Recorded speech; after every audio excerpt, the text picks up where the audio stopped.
the resolution from Julia will need to be read out too. I can do that if you want me to, but That would be great. okay.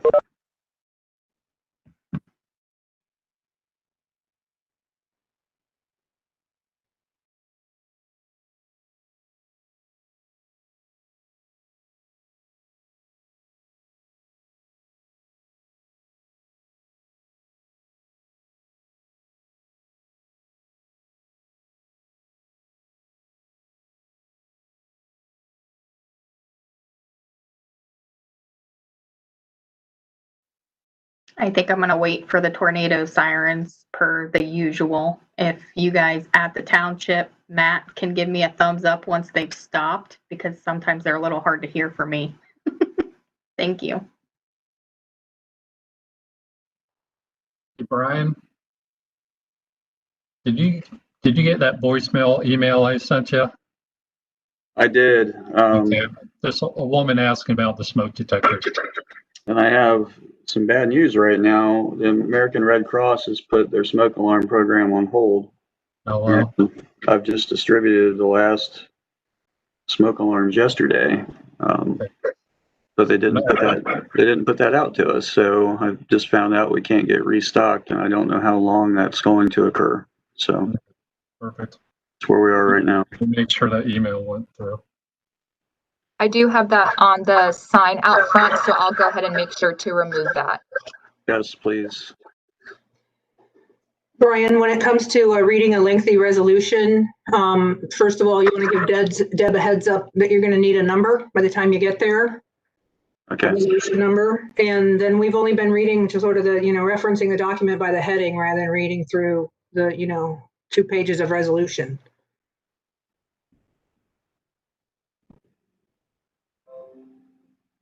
Okay. Yeah, it's 3 sentences.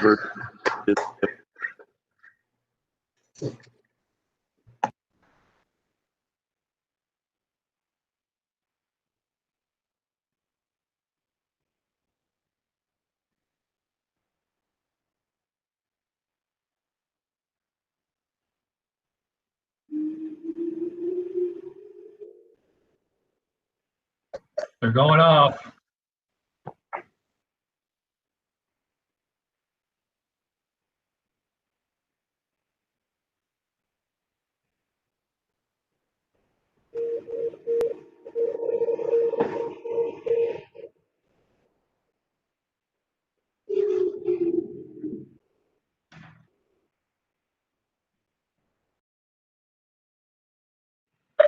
It stopped, but I think they go another round, don't they?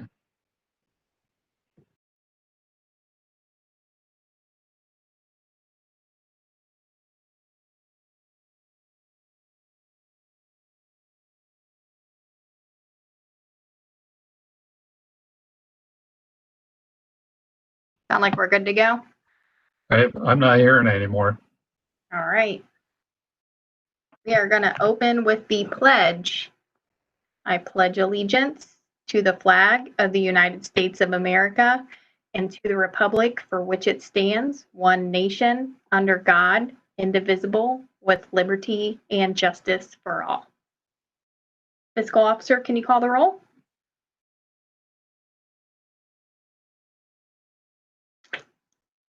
Tornado siren still. Tornado sirens came back on.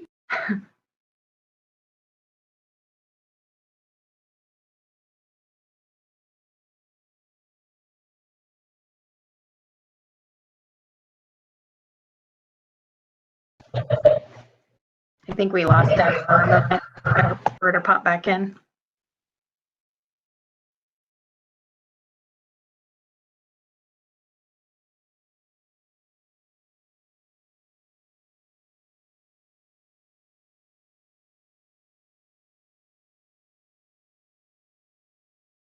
Do you have no mic, Deb?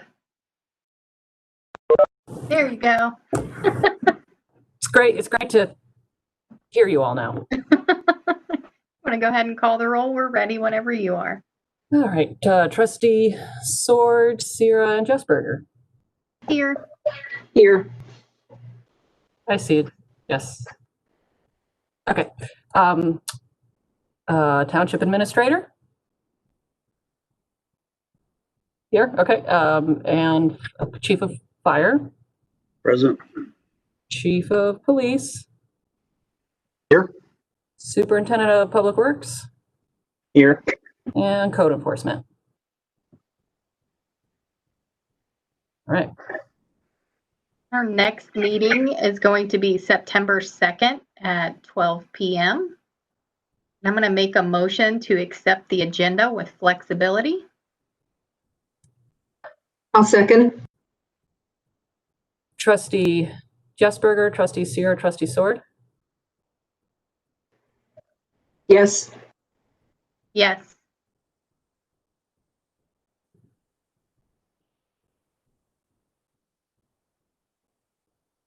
I think Can you not hear us, Jess? Hmm. You have no mic? Can't unmute yourself?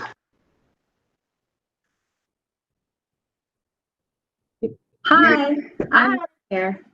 Okay, sorry. So is that a yes from you? Yes. And I'm going to make a motion to approve the August 5th, 2020 meeting minutes. I'll second.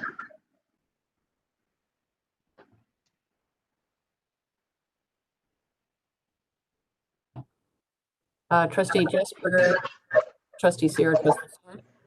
Yes. Yes. Yes. We're going to move on to number 6, amending 2020 permanent appropriation.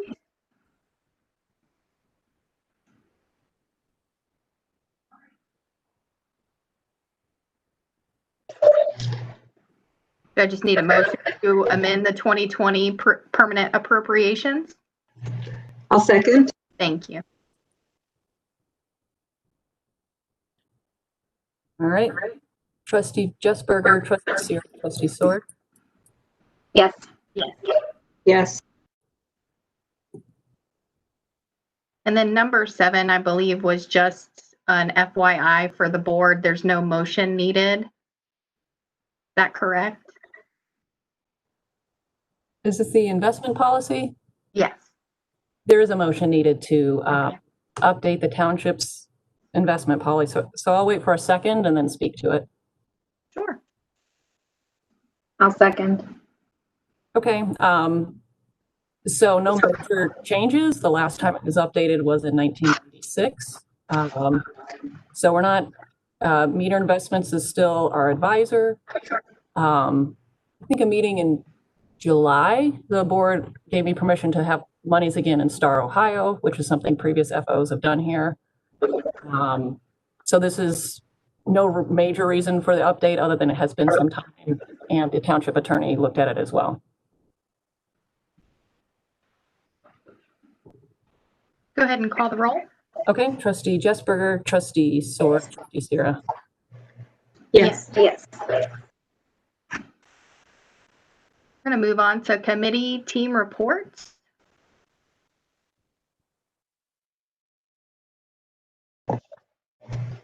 Oh, I guess I'll start since I had Rachel jot something down there to remind me to do this, that we had the first chat with a trustee. I believe it was on the 8th, the second Saturday of the month here in August. And I went over to the west side. Probably, I didn't do an exact head count. I'm guessing that we had in the 20s of people there. So it was very well attended. I want to thank everybody for coming out. We did just a lot of question and answer kind of stuff, and I wrote a lot of things down to kind of follow up with folks on. I want to thank Corey for getting some tree trimming done, some brush trimming done over there that was asked for in conversations really with both chiefs about, the big takeaway from the meeting is that our residents there are just, real concerned about keeping their safety services staffing levels appropriate. And I guess appropriate is the question that I took away. There seems to be sort of just a lot of emphasis and a lot of fear that when I look at crime statistics is not borne out by the data. We know that crime over there is really dropping after Chief did all the legwork to have the try and deal with the issue from the group home there. A lot of the issues we were seeing over there were coming from that population. And we're just not seeing the kind of crime reporting over there that bears out sort of the fear piece. So I think that's just something that we work on internally with communication with our residents to help them understand.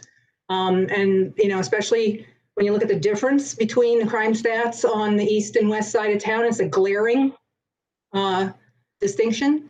So, like I said, that was a big piece.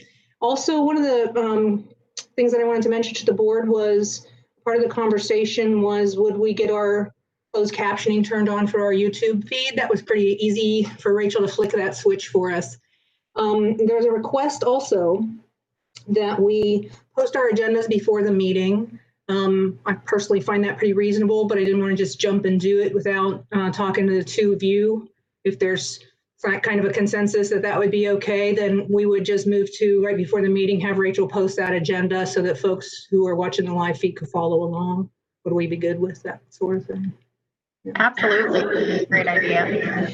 And that bears just another sort of word out to everybody that, you know, what we'll need to do is just kind of set a time. We're used to all kinds of flexibility and last minute tweaking, but there is going to have to just sort of be a time when we say, you know, enough is enough on the day of the meeting. Let's get those agenda items polished as quickly as we can. Then the other piece that came up that was pretty significant was just, I mean, for the board's consideration was a request to figure out how we allow residents to start asking questions at the ends of meetings or, you know, whenever we decide to do that, I suppose. And so that's for us to start thinking about and discussing, but I will tell you that what we were able to find out right now is that this version of WebEx and the software that we're running right now, our license does not allow us to do anything but just allow a certain number of participants into a meeting, which is not the kind of thing we're looking for. What we're looking for is so that people can be, you know, allowed to ask their question without being a full meeting participant. So we're going to need to take a look at, and one of the, I guess the question is going to be for the other members on the board is, are we wanting to incur costs of additional software license in order to do this? And, you know, what your threshold for that may be. And we'll try and get you some more information on that. Rachel's working to try and do a little research for us. So stay tuned to your email on that one. Does anybody have any questions for me about it, or did anybody else want to speak to it? We talked a lot about this sort of with some internal email and at department heads. So anybody else is welcome to respond if they'd like to.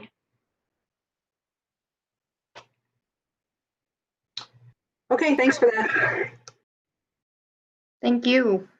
I'm gonna drop in with some produce market report. We are seeing some significantly increased numbers with our free produce market. I believe we had 200 families at the last produce market. We also were able to get some numbers from React. They were there on site distributing the free naloxone or Narcan kits. I think they had over 60 kits distributed, or right around 60, which is another pretty good number. I think we beat our old record by maybe 1 or 2. Just continue to spread the word about that produce market. I think Chief Fraley's got some info to pop in there. We're finding that a lot of people haven't heard about it, and we're looking to spread the word for anybody that might need that service. It is absolutely free to everybody. There are no zip code, no income restrictions. Whenever we have one of these produce markets there at the Old Value City, everybody is welcome to come. Spread the word to family, friends, anybody who may need it. We look forward to serving you guys. Chief Fraley, do you have anything to add? Sure. August 28th will be our next market from 4 to 6 p.m., same location. The chat actually decided to continue to do 2 markets a month through the end of the year. And another report from the chat is concerning the CSFP food box program. We had our first 30 boxes delivered Friday, and we went out Friday night after the market and delivered those to homes. And we're looking for more that would like to have that done. And again, the requirements are over 60 years of age. There is a self-reported income level. If anyone is interested, you could give me a call at 614-475-0022, and we can get you signed up or discuss the possibility, and we'll go from there. And we're also planning on trying to go out in the community, doing a little bit of door-to-door with that program to see if we can get some more interest that way. For the notes, you were saying that we'll do 2 markets a year till the end of the year. Is that going to be the first and third Friday of the month? It is I'd have to look at the schedule. We actually have an updated schedule. I'll have to send it out to you. Okay. On the website. But we do have a events page on our township calendar as well. So. Right. And Rachel's done a great job by making sure those are put up there once we get the schedules in. So. Okay. People can also follow the Clinton Township Fire Department Facebook page. They put out an event via Facebook. And the beauty of that is if you click even interested, you don't have to commit, but it will send you a reminder the day of the produce market so you don't miss it. And as far as the boxes go, Chief Raley, do you want to give a little bit of an overview of what's included in those boxes for the 60 and over? Sure. So typically a canned protein, tuna or some other meat, some canned produce, corn, green beans, that type of thing. We're seeing some boxed like macaroni and cheese, some pastas, and then there's usually some shelf-stable milk and a couple of different types of juices. So it's about a 30-pound box, and these will be delivered the second Friday of every month moving forward. And once you sign up for the program, you're signed up for 1 year. Perfect. Thank you again. Anybody else have committee or team reports? I'm going to move on to Township Administrator. Mr. Huffman? This morning, I attended a stakeholder meeting for the Northwest Corridor. That particular corridor is actually from downtown Columbus all the way out to Dublin, so it is a extended area, so covers a lot. I shared a link with Fiscal Officer Steele in regards to a foundations report. Hopefully she can add the link to the minutes, so as minutes go out, if residents are able to, they can click on the link and actually get a copy of the report as well. But I'll just read a couple things from it as to what the idea is behind the Northwest Corridor. It's to promote transportation choices and supportive development that enhances economic vibrancy, brings together strategic partners, and creates actionable strategies for implementation that manage future growth and advances prosperity throughout the region. A lot of the focus seems to be on multimodal transportation, getting other options out there for individuals using the corridor besides just single vehicle occupancy. So it's trying to get, working with CODA to try to get routes established, bicyclists and pedestrians. So they're really kind of looking at more of the transportation aspect of it, but with that comes along other aspects. And then the outcomes that they're hoping to accomplish through this process is to unbundle roadway knots. They have 2 different knots that they're looking at, one down around 670s, 315, then another one closer up to North Broadway and 315. Pretty much what they want to do is just take a look at those intersections and see how they can make it more effective for the users. Creation of an integrated multimodal mobility strategy, identification of opportunities to create walkable transit supportive development, and then generation of the locally preferred transit alternatives. I think they have a few more of these meetings scheduled. They're small groups. I think there were maybe 12 to 14 people on the one I attended. I believe Trustee Sarah attended one the other day as well. So right now they're just in kind of a fact gathering stage and trying to get input from organizations throughout that corridor. Yeah, can I tag on for a minute, Matt? I appreciated those meetings in that they are planning for stakeholder involvement, and we should look for that to start happening late summer or fall. I was able to, I felt very heard by the organizers when I talked about things like making sure that the proposed development project matches the neighborhoods, that resources are available to all neighborhoods, no matter that we're watching out for class distinctions, i.e. it doesn't all end up in Dublin, but that we, really think about, the opportunities along, the corridor. We know that the west side is going to be affected significantly there by the North Knot planning that goes on there.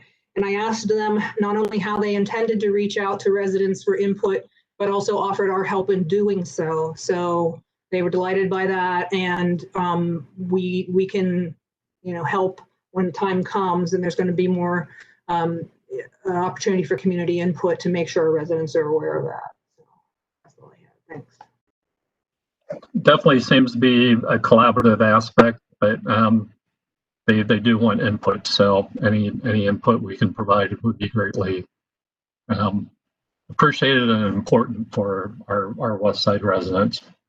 Before I get on to OPWC, I just want to mention the Franklin Health will be spraying for mosquitoes again. I guess they found another West Nile mosquito in the traps on the east side.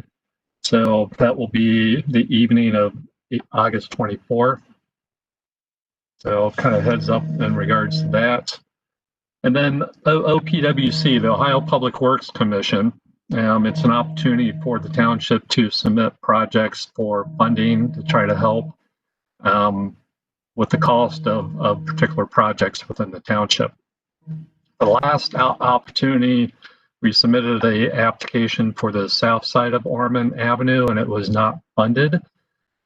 So I would propose that we resubmit that particular application for funding this round and hope that it gets approved so that we can address the issue on the south side of Ormond Avenue. So if you guys are okay with that, I'll move forward requesting that application just be resubmitted.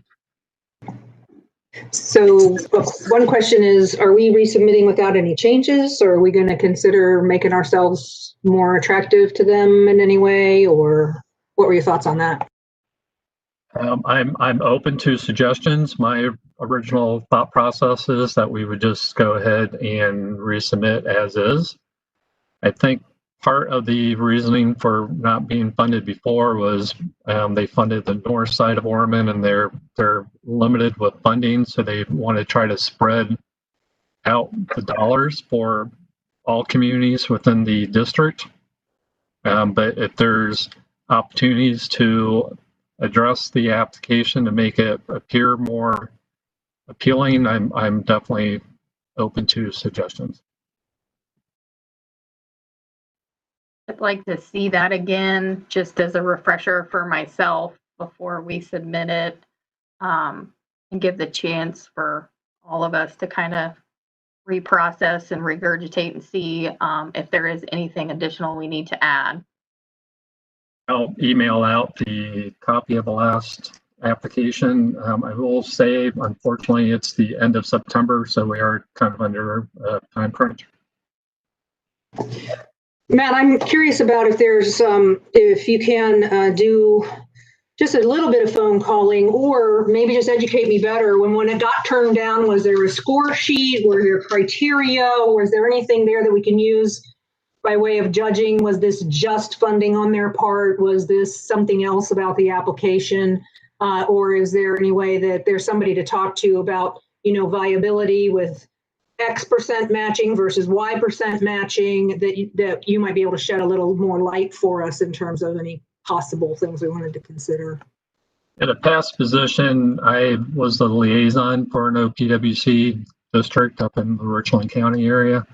So I did receive all the applications, and then I did have to rate them. And so there is a scorecard that is involved with that. I will definitely reach out to MORPC and the county engineer's office to determine if they have any thought process on how to make changes, if any changes are needed, to try to get a better score, and so we can definitely get it funded this round.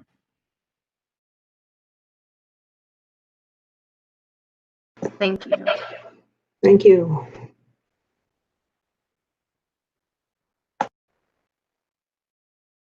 And that's all. Thanks. I want to move on to fire. Chief Fraley.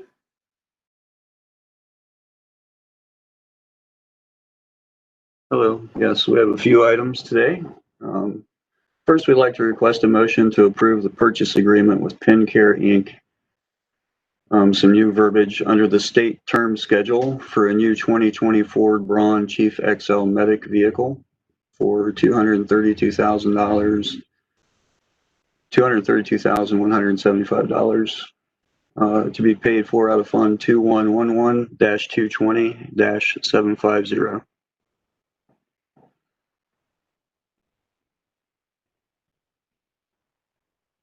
So moved.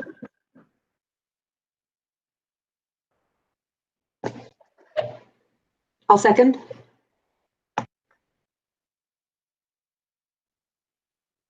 Trustee Jessberger, Trustee Sierra, Trustee Sword. Yes. Yes. Yes. So just to add to that, this is another one of the actions we discussed with the passage of the levy, and our front line currently has over 100,000 miles, so it's time to move on with this purchase. Using flexibility, the next thing that we have for the board is a resolution allowing me to negotiate and execute a lease purchase agreement for this vehicle that will spread the cost of this vehicle out over 3 years, avoiding a sudden impact of the purchase cost. And I think I have to ask Deb for a resolution number for this before I can move on. I have to read that with it, I would assume.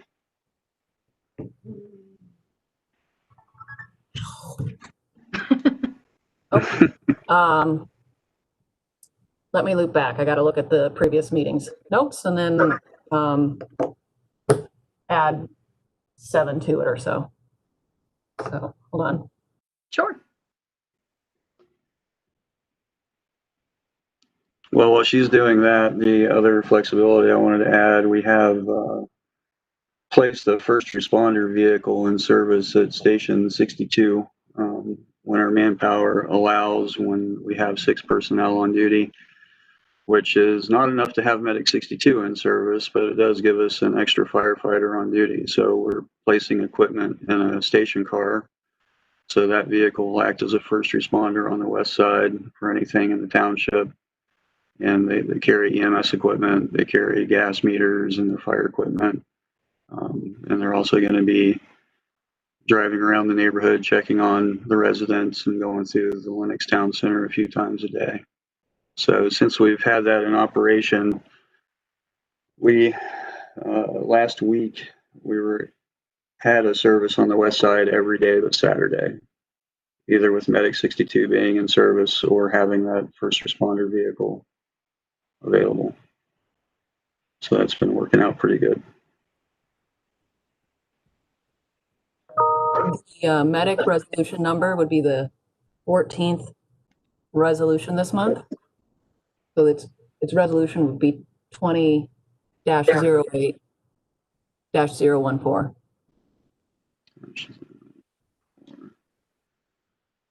Okay.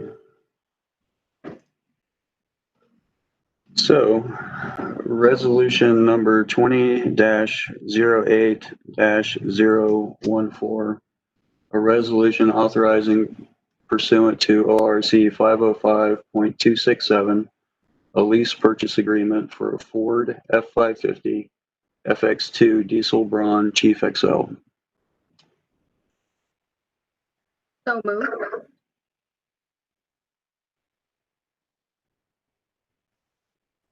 I'll second. Trustee Jessberger, Trustee Sierra, Trustee Sword. Yes. Yes.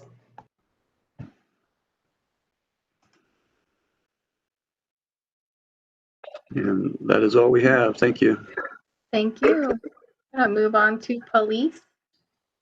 Chief Jones? Hi, good afternoon. First thing I'd like to do is just update the board and the West Side residents on the amended resolution for parking enforcement. We have done all legal required mandates.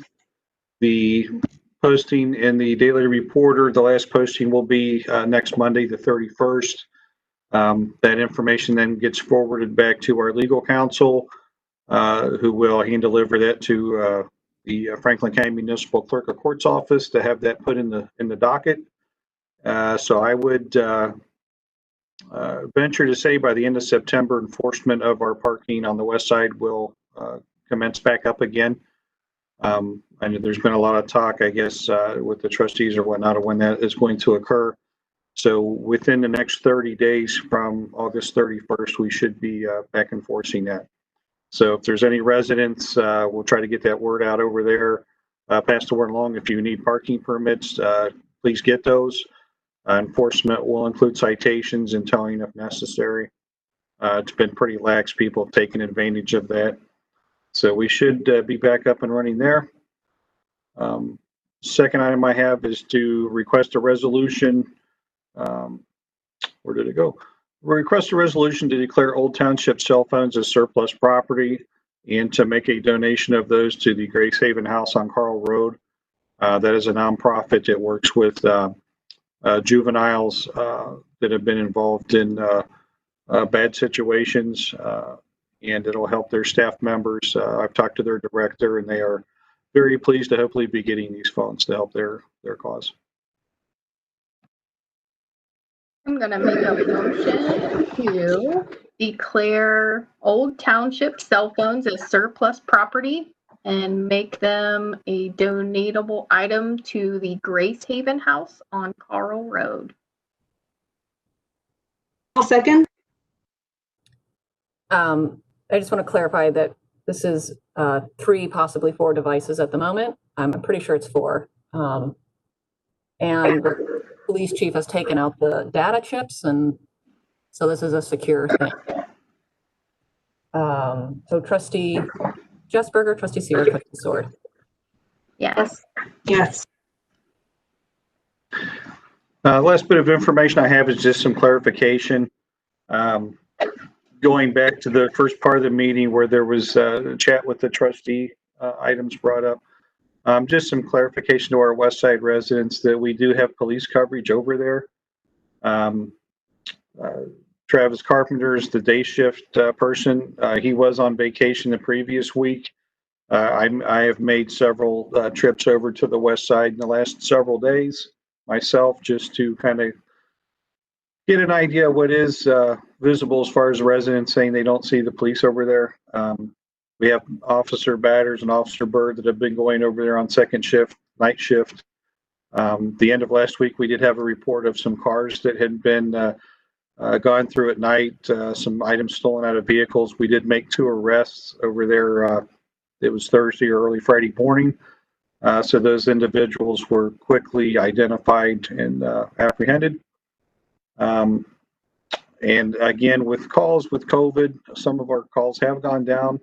In July, I just got the Franklin County Sheriff's update. We had 378 dispatched runs in July. So that's getting back up to about typical service where we were pre-COVID. Majority of those runs, 97% are on the east side. I think we did have, besides the calls last Friday where the cars were broken into, we had 3 runs the previous month on the west side. So when we do have things, we've had an uptick in mutual aid responses on the east side between Mifflin Township and the city of Columbus, and with the sheriff's office, with some of the shootings and what around the Linden area. Our officers have responded to those. So just kind of giving you an idea of crime stats and what's occurring lately. So the west side doesn't feel that we aren't over there or that we're not visible. I would just like to let everybody know that we are over there. We've been providing that service. It hasn't gone away. And we have had an uptick of things on the east side. So sometimes we do need to use those officers where needed when those calls do occur.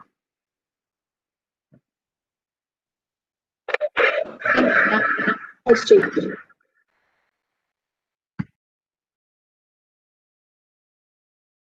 I'm going to move on to the Public Works Department.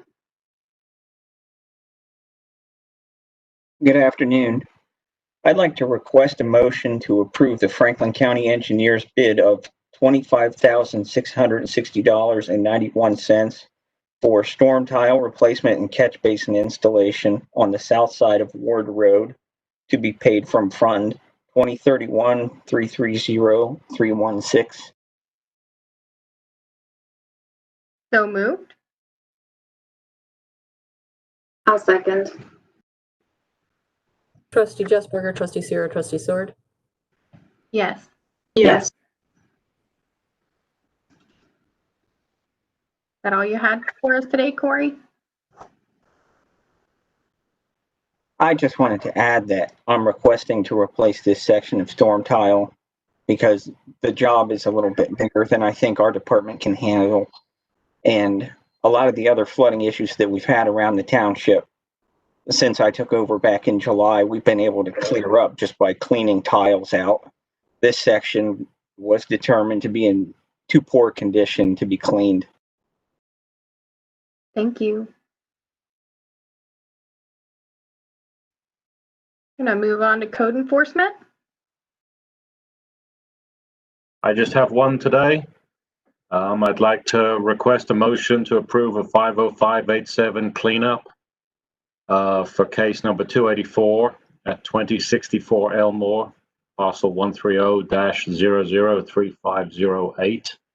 And you guys should have the packet with at least a couple of pictures showing the scale of the problem. The problem has not gone away and has not been dealt with. It's about 5 bags got put out for the trash, and you saw the amount of bags that were in the picture. So 5 is not really going to make much of an impact on that. So I think we're going to have to move on that one. All right. I'm going to make a motion to approve a 50587 cleanup on case number 284 at 64 Elmer, parcel ID 130-003508. I'll second. Trustee Jesberger, Trustee Seer, Trustee Sword. Yes. Yes. Yes. Is that all you had, Jonathan? Thank you. Any appreciations today? I'll speak up. Today's been 2 months since I've been with Clinton Township. So I just want to thank everyone for their support and input and directions and background history and all that fun stuff to kind of help make that 2 months go by. We appreciate you as well.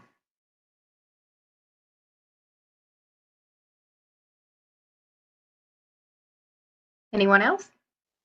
Yeah, I'd like to say that the Public Works crew received a couple of appreciations for work that they've done, cleaning up a monster brush pile over on Chambers Circle, and had several residents thank us for clearing the brush along Kinnear.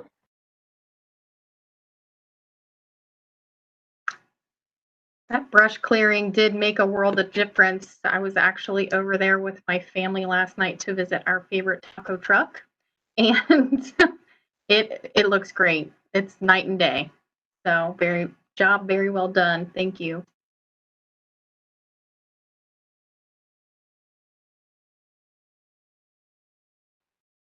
I am going to move to other items. Anybody have any other items? All right, I am going to make a motion to enter into an executive session per ORC 121.22G4 for the purpose of preparing or reviewing negotiations or bargaining sessions with public employees concerning their compensation or other terms and conditions of their employment. I'll second. Trustee Jesberger, trustee Sierra, trustee Sword. Yes. Yes. I think everybody except for Chief can go ahead, and if we need anybody, we'll reach out to you. Okay, and remember, we're gonna reconvene in the Zoom room. Yep. Thanks, everybody. See ya.